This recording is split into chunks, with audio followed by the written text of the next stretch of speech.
Mikhail Gorbachev, General Secretary of the Soviet Union. He was hailed as the hero who ended the Cold War. But in Russia, his name is spoken with hatred. Boris Yeltsin, first president of the Russian Federation. He was praised as the symbol of freedom.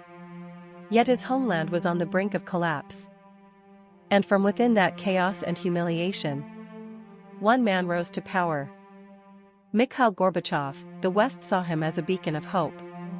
But in Russia, his reforms shattered everyday life. Perestroika meant restructuring. It aimed to fix the Soviet system, but brought chaos instead. Glasnost meant openness.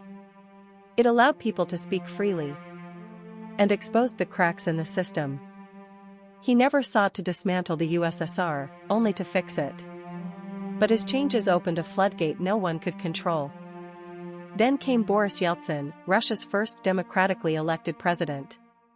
With him came freedom and chaos. The economy collapsed. Prices soared overnight.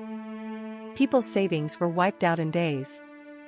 Yeltsin's policies were called economic genocide by his own vice president. And in the shadows of that collapse, a new elite began to rise. They were called the oligarchs. They bought factories, oil, and power, and became the new rulers behind the scenes. As the rich took control, another crisis was brewing. In the southern Republic of Chechnya, the fighting was savage, and it shook the very core of the new Russian state. A parliament shelled. A president too drunk to govern. For many Russians, the fall of the USSR felt like defeat. A lost empire. A lost identity. They longed for order, dignity, and someone to speak their anger. And this, too, had happened before, in post-World War I Germany. Out of this chaos came the cry for strength. And from the ashes of resentment, this man emerged.